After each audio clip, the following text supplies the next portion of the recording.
안녕하십니까. 임영헌입니다. 오늘 또 이렇게 청운당 사랑방을 TV를 시청해 주시는 여러분들에게 감사드리겠습니다. 오늘은 이미 예고를 해 드린 바가 있지만은 이 사주팔자 추명하게 대해서 조금 얘기하면서 그 이전에 동양의 우리 동북아시아의 문화인 동아시아의 문화인 이 음양오행에 관해서 조금 이 얘기를 하면서 이 시간을 열어볼까 합니다. 근데 우리 동북아시아의 문화 중에 동아시아의 문화 중에서 가장 중요한 가장 근본적인 그 사상이 하나 있지요. 다시 말해서 음양오행. 그 음양오행의 바탕적인 사상에는 이 기라고 그러는 문화가 있습니다. 기의 존재. 어떤 기. 우주를 꽉 채우고 있는 어떤 기라는 존재가 있다. 라고 그 사상은 기본적으로 그러한 사상이 자리 잡고 있습니다. 그런데 이 사상이 왜 생겼을까요? 흔히 얘기해서 우리 4대 문명이 있죠. 인더스 문명, 황하 문명, 이집트 문명, 등같이 이런 문명이 있는데 이런 문명에서 특히 우리 이제 황하 문명 쪽에서 이 기라고 그러는 존재를 가정하고 있습니다. 가정이 아니고 그것이 실제로 있다고 믿고 있습니다. 있다고 믿고 있기 때문에 모든 생활, 일종의 그 사물을 이해하는 모든 관점에 이 기라고 그러는 존재를 항상 정의하고 있고 또 그것의 실제의 움직임을 파악하고 그것에 의해서 모든 현상을 해석하려고 그러고 있습니다. 근데 이 기라는 문화, 이 기라고 그러는 의 관점이 왜 생겼을까라는 것을 한번 얘기해 보고자 합니다. 본인은 이런 생각을 합니다. 왜 생겼을까? 본인의 결론을 읽겠습니다. 바로 이 주역이라고 그러는 주역이라고 그러는 여기에서 기의 존재가 설명되고 있다라는 얘기입니다. 제가 이게 주역책을 하나 또 근래에 한 2, 3년 전에 내가 구입을 제가 했습니다. 옛날에 이전에 한 40년 그 20대 때 구입했던 책이 이렇게 다 낡아버려가지고 다 떨어졌죠. 이 걸레가 되어버렸어요. 이렇게 다 낡아버렸는데 이 주역의 책에 보면은 그 기의 사상이 나옵니다. 기의 사상이. 이 주역이 뭐 어떤 특별히 그런 항목이 있느냐라고 하지만은 물론 그거는 없습니다. 그런데 여기서 왜 기의 존재가 나타나느냐 하면은 바로 서죽이 있죠. 서죽. 여기 주역 책을 보면은 서죽 64회 이렇게 서죽을 가지고 64개를 뽑는 방법이라든지 주나라 조정을 중심으로 해서 귀족들 간에 생행했다. 이 서죽을 뽑는 것은 이런 이 내용이 나옵니다. 이건 역사적인 사실이죠. 이 주역이라고 그러는 게 만들어진 것이 다듬어진 것이 주나라 조정의 귀족들에 의해서 오랜 세월 동안에 1년에 한 번씩 연초에 그 해의 점을 칩니다. 그 서죽이라고 하는 건 이런 요거는 지금 서죽은 아니지만은 대나무로 그때 그 당시에 이렇게 요런 납가지를 50개를 만들어 가지고 이렇게 점을 칩니다. 점을 쳐가지고 1년 연초의 그 패상을 나온 거를 가지고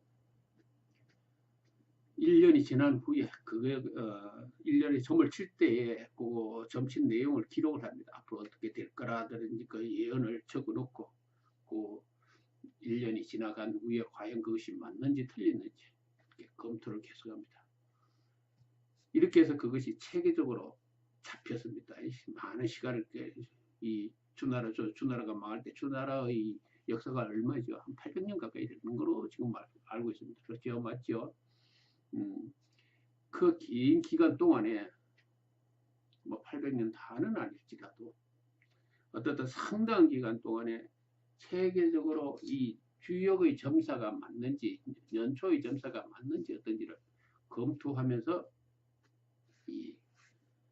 이 주역의 내용이 나오는 이 내용이 나오는 64K에 나오는 이런 내용들이 전부 정리가 되었다. 이 쾌상을 어떻게 예상할 것이며 이 쾌상이 이것이 의미하는 바가 무엇인지를 검토했다라는 얘기죠. 그죠? 이거는 이 과정은 일종의 통계를 기반으로 한 과거의 그 가설을 기반으로 한 실제적인 그리고 연후에 다음 해에 그 가설을 검토해보라는 실험을 통해서 검토하는 과정. 이 과정은 마치 과거의 실험과 똑같은 그런 과정을 거치면서 이 체계가 주역의 체계가 완성되었다라고 말씀을 드릴 수가 있습니다. 이런 과정을 통해서 이 주역이 완성되었는데 그것이 주역이 완성된 것이 오랜 우리 동아시아의 문화를 지배해 왔습니다. 근데 왜 여기서 이 주역에서 왜 기의 존재가 존재하는가라는 것은 바로 이겁니다. 이 64쾌사 이거를 뽑는 과정에서 점을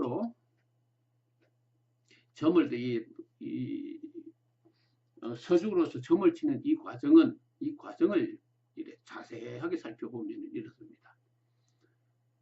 50개의 서죽을 가지고 한 개를 뽑아서 태극을 잡고 그리고 양선으로 나누어서 음량으로 나누어서 왼쪽 손에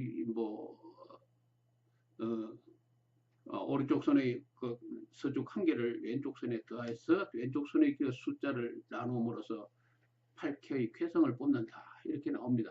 이렇게 해서 점을 치고 그것을 가지고 이제 미래를 예언한다라는 거 자기의 지금 이 순간 자기가 원하는 방향이 어떻게 앞으로 미래가 어떻게 될 것인가를 짐작한다라는 이런 의미가 있기 때문에 이 과정을 거쳐서 그 점사가 맞아 들어가더라는 얘기죠. 다시 말해서 이 맞아 들어가는 이 현상을 두고 가만히 연구해 본다면은 이 서죽을 양쪽으로 나누고 이 작용을 했을 뿐인데 왜 자기가 원하는 지금 이 순간의 이 상황을 이 서죽을 통해서 표현될 수 있느냐라는 부분을 한번 연구해 보면은 문제는 참 재밌는 결론이 나옵니다. 다시 말해서 이 서죽과 이 점을 치는 사람과 또 미래의 어떤 그 시점과를 맞추어 보면은 여기에서는 반드시 이 세 개를 통합하는 어떤 기의 존재가 있다라는 결론을 내릴 수밖에 없습니다. 기의 존재를 어떤 기의 존재가 있어서 이것이 통합됨으로 인해 가지고 이 서죽을 통해서 이 점사 64개의 쾌를 결정하게 된다라는 얘기가 되지요. 그지요? 여기는 다시 말해서 기의 존재를 도입하지 않으면 설명할 길이 없어요. 무슨 말인지 알겠죠? 다시 말해서 이 주역에서의 이 모든 이 서죽 점을 치는 그 행위는 기가 있음으로써 설명이 된다. 다시 말해서 64개의 쾌성을 가지고 점을 이 서죽 50개를 가지고 점을 친다는 이 자체는 기의 존재를 설명하는 것이 된다는 얘기입니다. 그래서 이 주역의 그 주나라 때 그 귀족들, 조정의 귀족들이 점을 치는 과정에서 오랜 기간 동안 체험해 본 결과, 그것을 연구해 본 결과, 이 천지간에는 기라는 존재가 있구나라는 걸 알게 됐다는 얘기죠. 기라는 존재. 근데 혹 이런 책에 이런 얘기가 있습니다. 기의 존재를 어떻게 설명하느냐라고 얘기하니까, 흔히 이제 이 손바닥을 가지고 이렇게 해보면은 뭐가 묵직한 게 만져지는 느낌이 난다. 그래서 이것이 기의 존재다라고 얘기하지만, 나도 최근에 이것이 기의 존재를 설명하는 어떤 무엇이 아닐까라는 생각을 해봤어요. 그런데 이게 묵직한 느낌이라는 건 다른 게 아니고, 이 손바닥에 있는 혈액이 가지고 있는 이 무게가 이 움직이는 관성의 힘에 의해서 이래 느껴지는 그것일 수도 있다라는 의미에서 조금 객관성이나 신비성이 조금 떨어집니다. 그러나 이 주역의 그 서죽을 가지고 점을 치는 과정을 설명하기 위해서는 기의 존재가 도입되어야 되고, 우리 천지간에 이 기의 우리 인체, 우리 이 인간 세상의 그 모든 것을 지배하는 이 관통하는 모든 사물을 관통하는 데는 기가 존재하고 있다라는 것을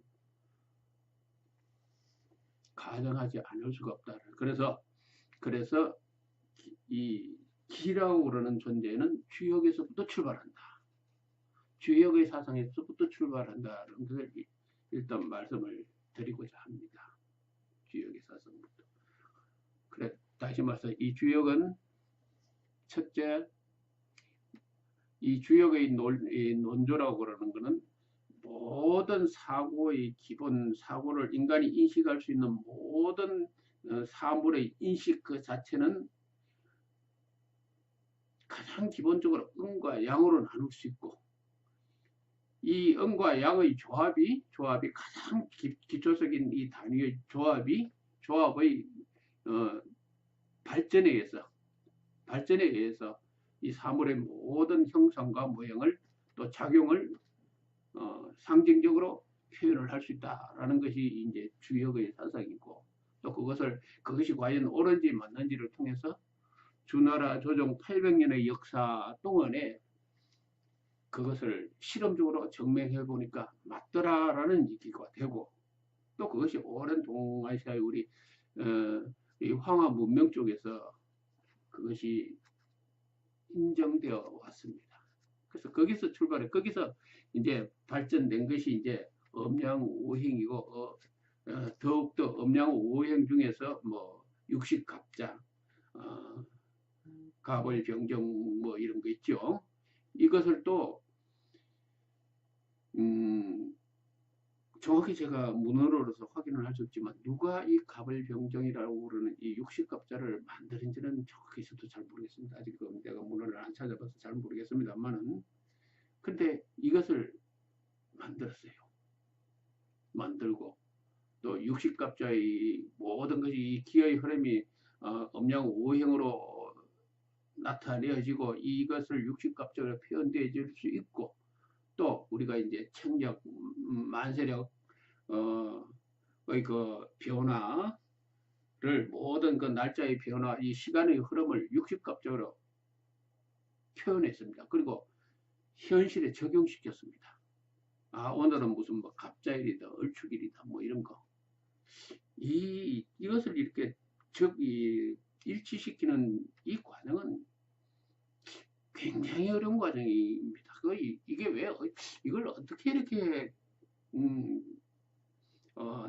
정확한 날짜의 흐름에 정확하게 일치시켰을까라는 것도 저는 굉장히 놀랍고, 과연 우리 선인들이 굉장한 노력에 의해서 이것이 만들어진 체계이구나라는 것을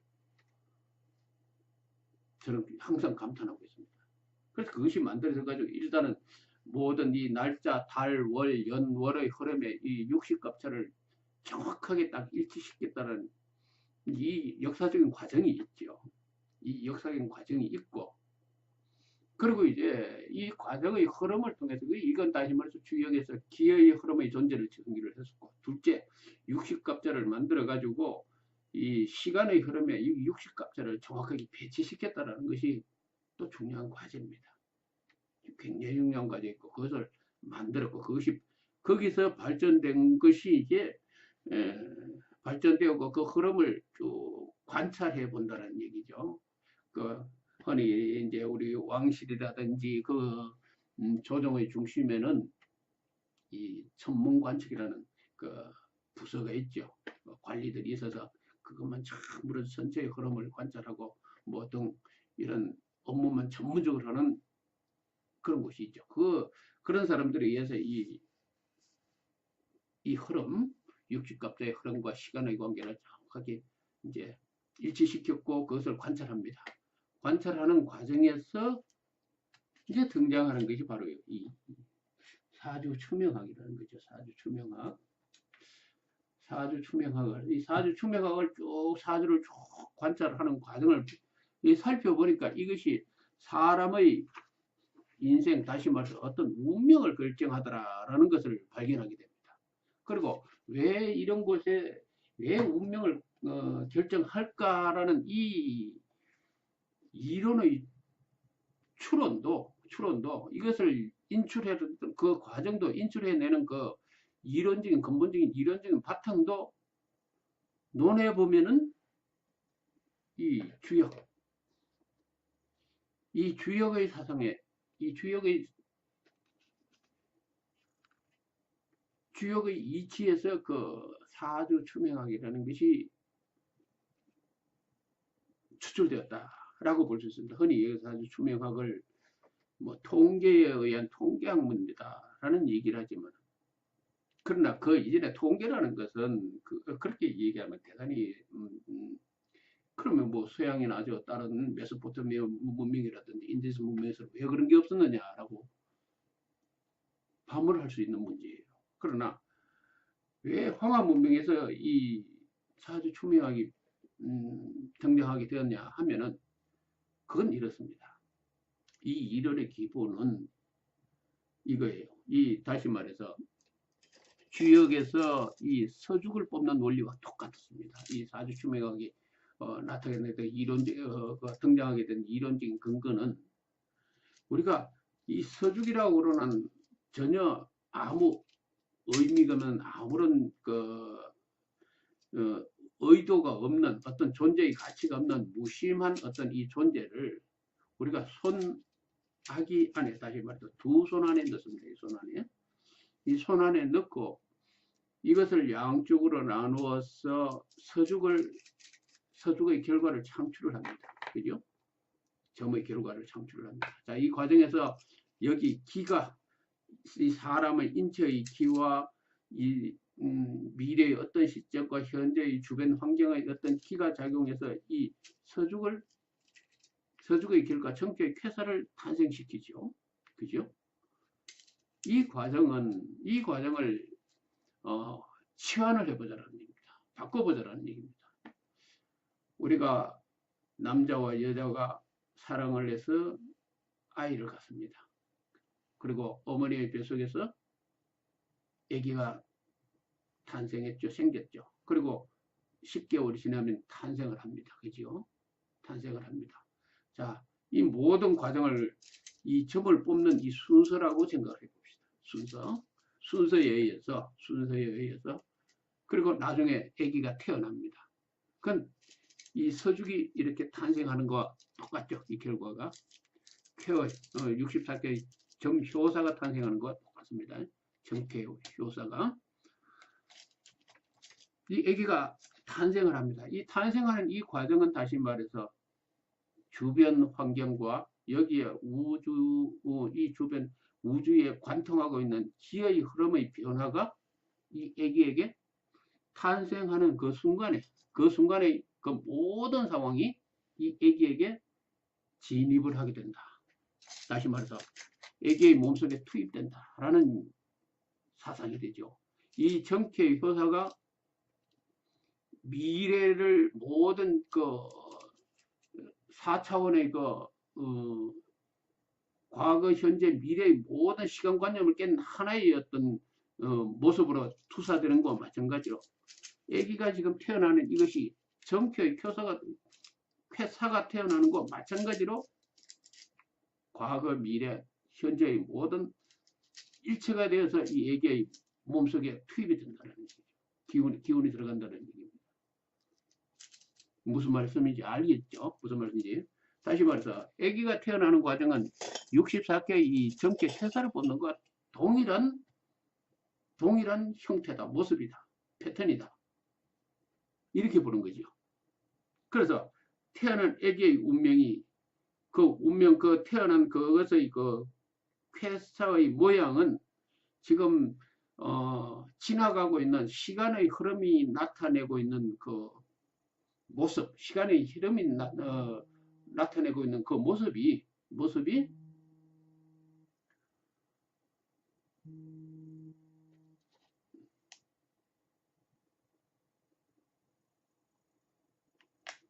그 모습이 그대로 아기의 몸속에 들어간다라는 얘기고, 그 시간의 시간의 그 형태와 모습을 읽어내므로써 이 아기의 모든 일체의 상황을 읽을 수 있다. 다시 말해서 일체의 상황이라고 그러는 건 현재 공간으로서의 공간에 있는 이 공간적인 상황만 아니라 4차원 미래의 모든 것까지 4차원적인 일체의 모든 것을 읽어낼 수 있다라는 사상이 바로 이 사주춘명합니다. 자, 그렇게 해서 중요한 거는 이제 관점을 가지는 것은 이 시간의 갑자, 얼축경, 다시 말해서 이 시간의 흐름을 나타내는 육갑으로 나타내어지는 이 시간의 흐름의 그 쾌성의 모양이 태어난 아기에게 투입되었고, 그 기가 들어갔다라는 그 존재를, 이제 이 아기의 존재를 우리가 읽어내기 위해서는 이 사주 팔자의 그 8자를 연구해봄으로써 우리는 이 아기의 전체의 모습을 알 수 있다라는 결론을 내리게 된다는 얘기죠. 이게 사주추명의 본질입니다. 그래서 이 가정을 두고 이제 이 가설이 과연 미래를 나타내고 이에게 그 일체의 모든 것을 읽을 수 있는가 하는 것을 검토하기 시작하는 것이 이제 과학적인 검증이죠. 가설을 검증하는 실제 현실을 통해서 그것이 맞는지 틀린지를 검증하는 과정.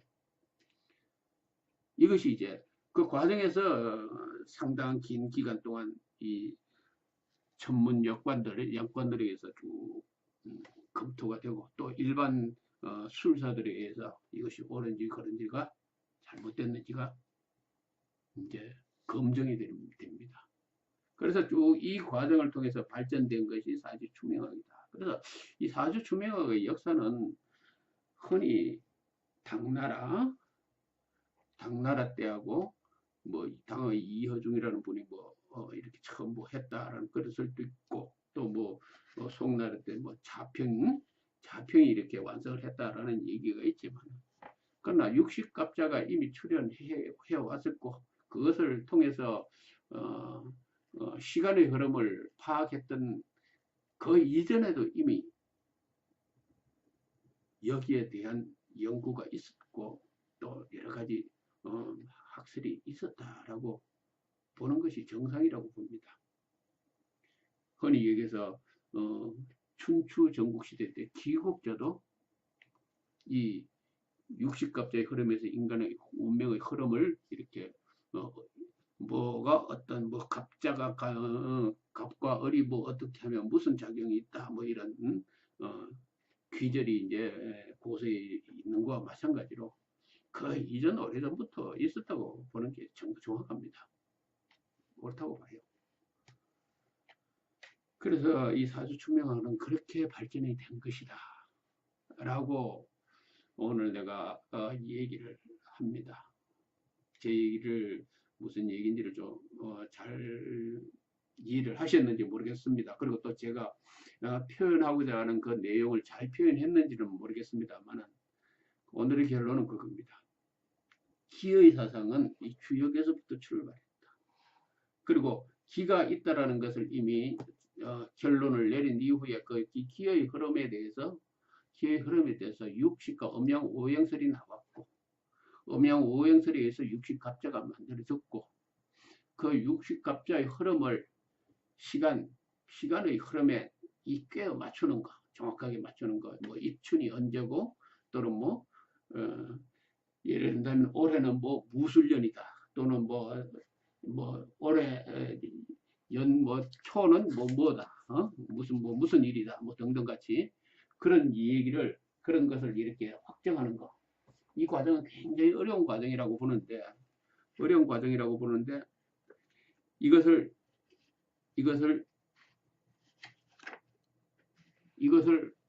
완성했다라는 것이, 완성하고 그 이후에 이제 이 사주 추명하고라는 것이 이제 등장하게 되었다. 이런 얘기입니다. 이런 얘기. 이렇게 발전했다라는 것을 말씀드립니다. 그리고 이왕 이렇게 이 얘기가 나왔으니까 올해는 무술년이죠. 무술년이고, 그 다음에 정월이 1월달이 1월달이 1월이 갑인월, 월묘, 병진 뭐 이렇게 쭉 나가는데, 흔히 황금 개띠라고 그러죠. 황금 개띠. 그럼 올해 같은 경우에 이런 황금 개띠의 해가 들었으면 어떻게 올해의 운이 어떻게 될까? 뭐 이런 관심을 가지는 분들이 많을 것 같아서 제 생각을 한번 말씀드려 보겠습니다. 일단 무술년이라고 하는 거는 이 사고지라고 그러죠. 화를 감추고 땅속에 감춰서 묻는 계절, 술이라고 그러죠. 사고지. 인옷을 화국의 이 무덤이 되는 그런 해입니다. 그리고 이 술이라고 그러는 거는 땅이라고 그러는 존재는 신유라고 그러는 어떤 이 건기를 다시 말해서 이제 감추는 그런 의미가 있죠. 그래서 무술년이라고 그러면 잡다한 여러 가지의 어떤 그런 다사다난한 그런 어떤 의미가 있습니다. 그리고 올해 무술년에 좀 관심을 가져야 될 분들이 있습니다. 사람을 얘기해서 흔히 얘기해서 수련에 관심을 가져야 될 분은 말띠분들, 그죠? 범띠분들. 왜 관심을 가져야 되느냐 하면은 인오술 화국이 되어서 어떤 변화가 일어난다는 얘기입니다. 술과 말띠와 또는 범띠가 합쳐져서 큰 어떤 변화가 일어난다. 변화를 일으킨다. 그 작용이 굉장히 다른 띠를 가진 분에 비해서 어떤 변화를 일으킬 수 있다는 그런 의미가 있죠. 또 충하는 분들도 하지만 뭐 용띠라든지 이런 어떤 충하는 분들도 있고, 용띠분들 좀 관심을 가질 필요가 있습니다. 어떤 신상의 변동이라든지 그런 게 있을 수 있는데, 근데 예를 들면 말띠인 분들은 특히 말띠 중에서 정월생들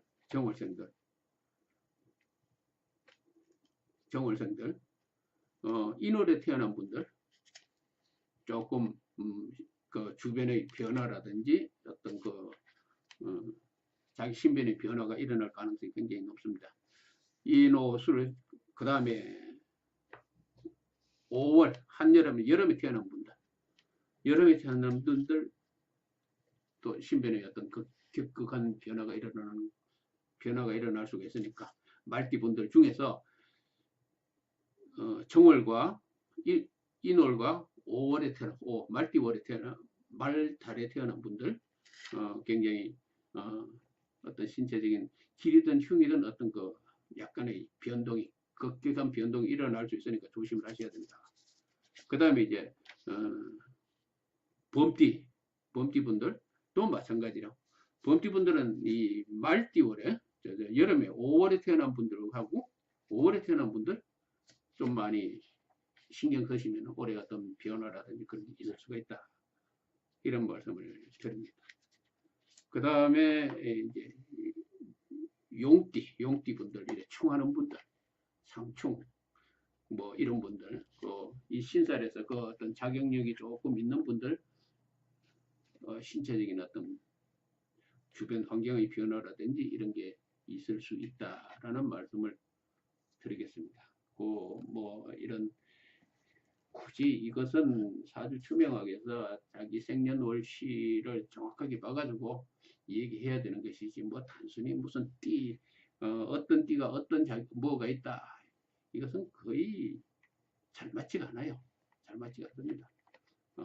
그 사람의 그것은 적을 통해서 봐야 되니까 생년월시를 정확하게 파악해가지고 이 문제를 논해야 되는 거니까 그렇게 뭐 관심을 안 가질 때 이것이 맞을까 안 맞을까 그런 관심을 가질 필요는 없다라는 말씀을 드립니다. 단지 이제 관심을 아까 얘기했듯이 범띠와 말띠 분들 중에서 특히 삼합 화국이 일어나는 분들이 있어요. 말띠 같은 게 인월, 그 다음에 범띠 같은 경우에 5월 망종의 그 시기에 태어나는 분들, 이런 거에는 삼합 화국이 일어나기 때문에 자기 신변에 특별한 어떤 현상이 일어날 수 있다라는 것을 명심하시길 바라겠습니다. 오늘은 이 정도로 하겠습니다.